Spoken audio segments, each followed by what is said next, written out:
Founded in 1999 by Jason Burks, Retrospec Films is Oklahoma's largest turnkey production company of its kind. With over 2 decades of experience, a full-time team of over 20 talented individuals, a 12,000 square foot studio to create in, and thousands of successfully completed projects in both entertainment and advertising. You're in the right place if you like hearing some good old filmmaking stories. On this podcast, we will discuss the pursuit of creating things and the problems we solve by digging up projects from across the last 20 years and giving you a glimpse behind the scenes where the magic happens. You're listening to Retrospec Films from the Archives. Hey everybody, and thanks for joining us on Retrospect from the Archives, where we dig up projects from the past and discuss all the different ways that we create stuff and problems that we solve along the way. Today I've got Brandon Forbes, producer. Hello. Jacob Hightower, director of photography. Hi. And shares the custodian role with me. I do. Which is is an important role. Yeah. It's an Just cleaned the appreciated toilet one. right before we started this. So Had to That's fix right. the back of it. yeah, we Yeah. fixed the back and That's good. got it all worked up. Put some hot glue in there. It'll be Yeah. fine. I'm working on cameras next. So today we are digging up a project from 2022? I think so. Yeah, 2022. Maybe. It could have been 2023, but it had been early in the year. I think it was the winter of 2022, I think. I just remember it was it cold. was not It was warm. cold. Yes, Yeah. I remember that. So this is a unique project. This project, we got a email or a call. I don't remember. Do you remember? I think it was a call and then an email. Yeah, okay. So it was from a production company agency out of Boston called Viewpoint. And one of their clients is PayPal, and they were doing a series over small businesses that use PayPal. So the objective was to work with This Girl Can Cook. Yeah. That's what it's called. She can cook. Yep. She can. And tell their story, which was really kind of exciting. First of all, because we're a production company in Broken Arrow, so the likelihood of us working with PayPal is probably more slim than many others. Unique that it was a place here in Broken Arrow. Where our studio is right behind Rama in Broken Arrow, and we're just right down the street from where her kitchen or restaurant is over on Broken Arrow Main Street. So I'm gonna hand it off before I talk too much, because Brandon, you really did a lot of work on this one in the beginning. This was a unique project in which we weren't directing it. I wasn't even DPing it. I was a cinematographer, which was fun, not having as much responsibility. I was like, hey, cool, I just shoot good shots and there we go.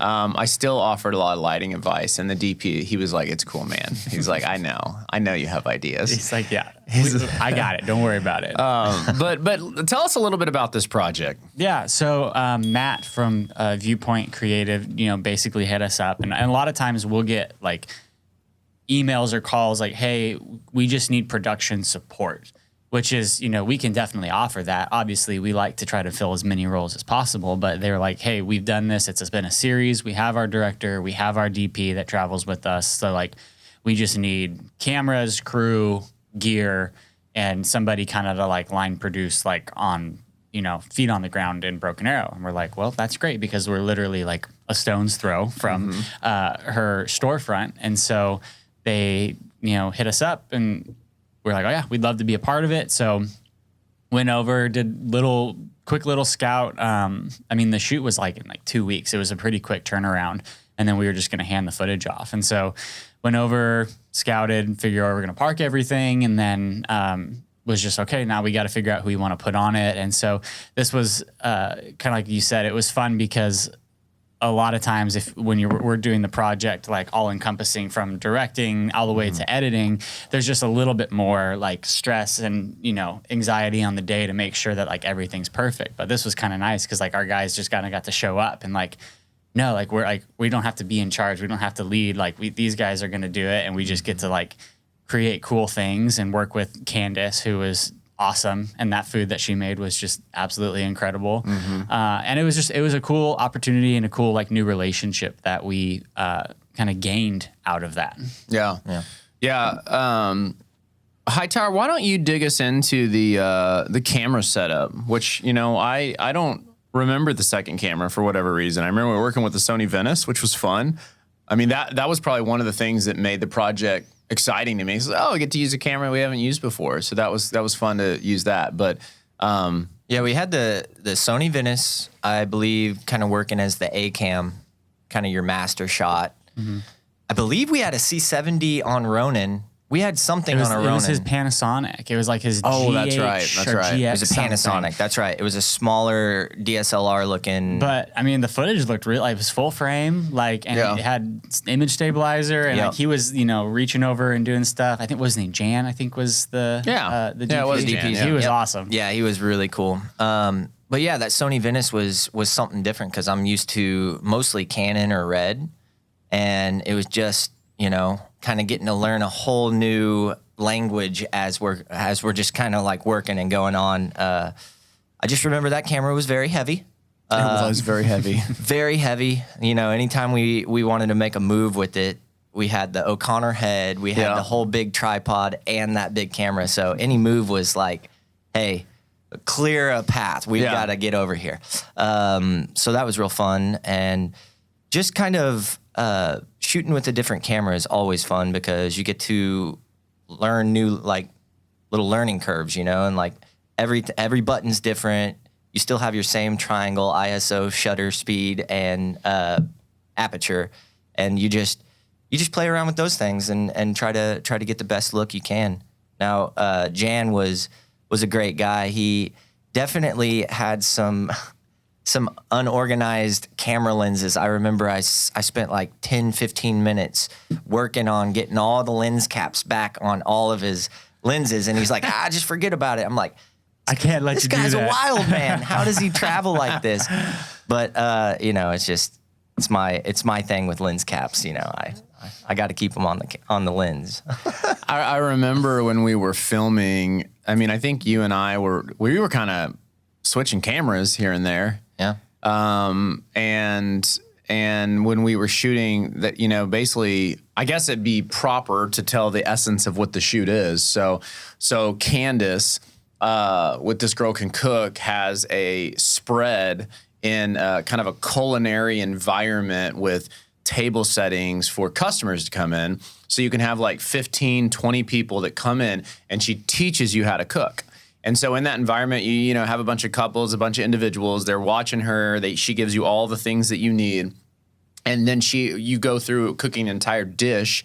You cook it, and then you get to eat it. So in this project, obviously we did some interviews because we were telling her story, but then we also filmed that evening an entire thing with customers.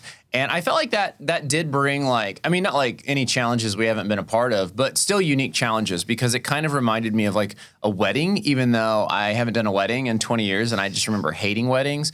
But the thing that's hard about weddings is you don't get to like call cut or action. You just like, it happens. And if you screw up, it's all over. Cooking is similar to that. Like once you've like burned the noodle a little bit or melted the butter, you can't just like undo that. Like you have to be on your A game. And I just remember between you and I, like we're both like moving around like in full 360, like trying to not put the other person in the shot and trying to keep lights out of the shot, but not miss key moments. Yeah.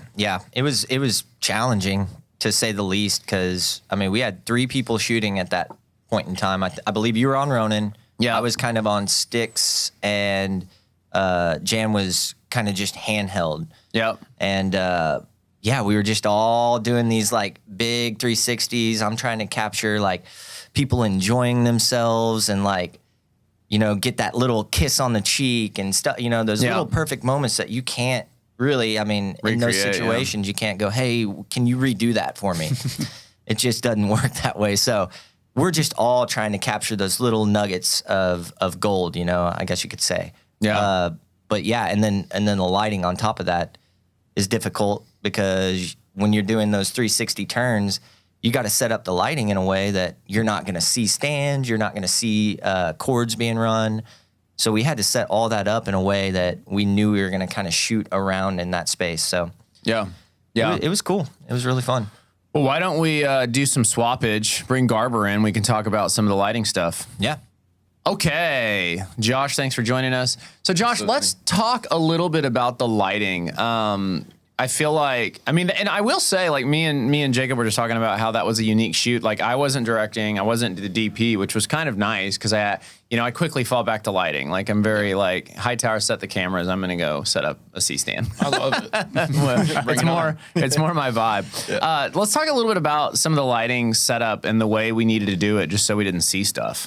Yeah. So I mean, I know you guys were just touching on it. Like you said, that 360 shooting, you really have to do a lot of work to make sure that those lights are not visible to cameras, which can be kind of difficult at times.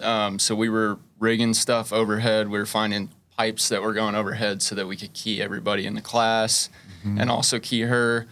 Putting edge lights like shoved back in the corner behind like the dishwasher and stuff like that. But like trying to minimize the stand as much as possible and so that it's not getting seen. And then you just have to use, using objects that are around the kitchen itself to kind of block the stands and get the lights high. So it was tedious, but it's fun because you really have to use your brain. Yeah, like you have to think about everything. So I don't know how well you remember it, but talk to me in detail a little bit about the overhead rig. I felt like because I've done that many times, and every time it's different. Yeah, I feel like you can't really do it the same every time because, I mean, depending on the space and what you got to grab onto and the angles and stuff like that. So I think we used 4 Asteras, 4 Titan tubes. Yep. Yeah. And we went up there with Cardellini's. We bit the pipes, and then we had. Didn't we use a 12 by sticks? I can't remember. We did put a. Oh, we did. We You're put a right. stick Yeah. through the You're rafters. Right. Yep. So we put a 12 by stick through the rafters, and then that's what we clamped onto was that. And then we had the knuckle. Did we arm too? You dropped a couple with C-stand Yeah, arms.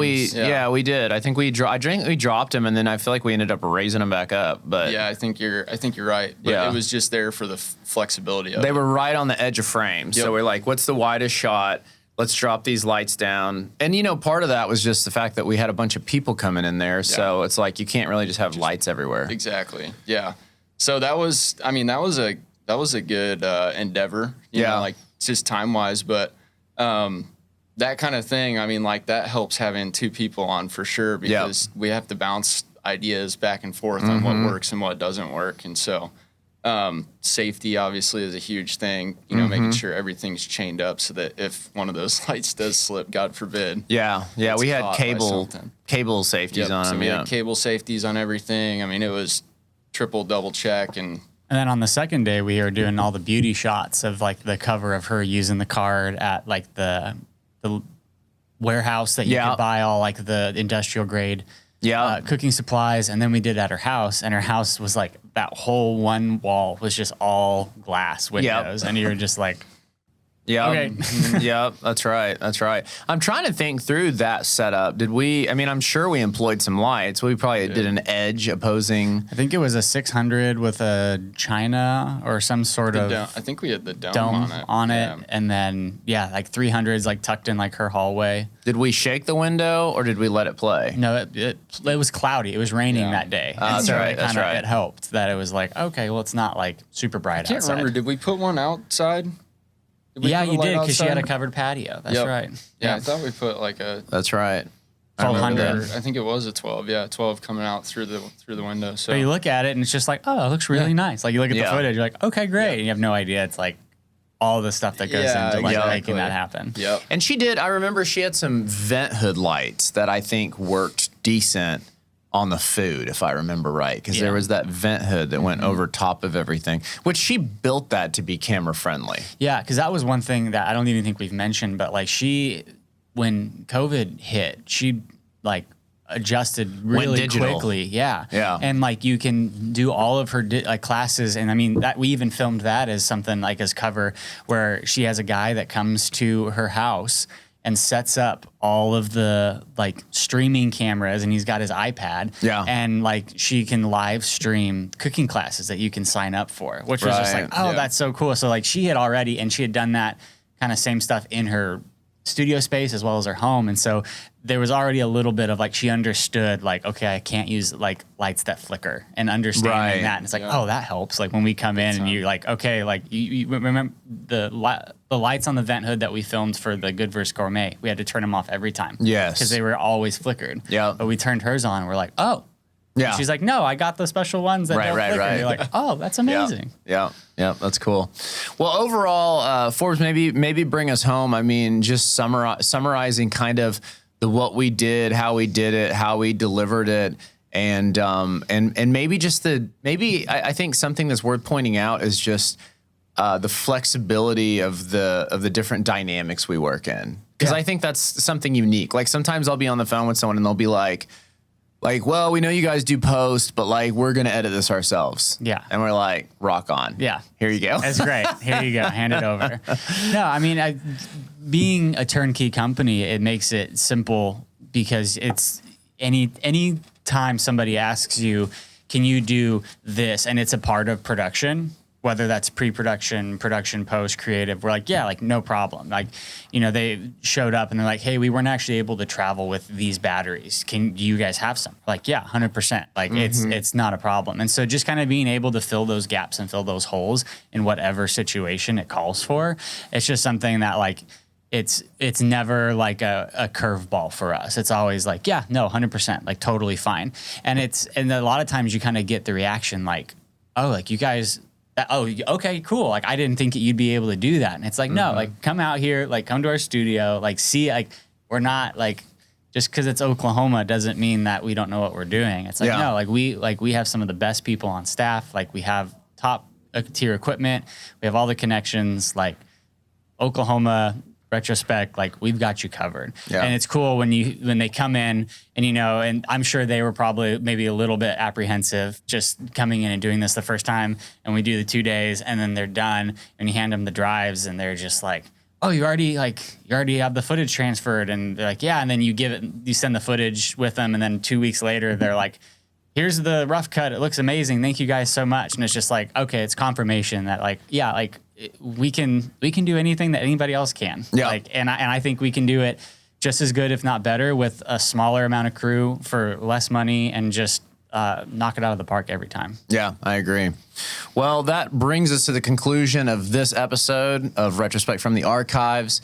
Appreciate you guys joining us. If you enjoyed today's episode, I think we have almost 30 episodes now. So go back in time, watch some other ones. We've got lots of them, dissecting lots of projects.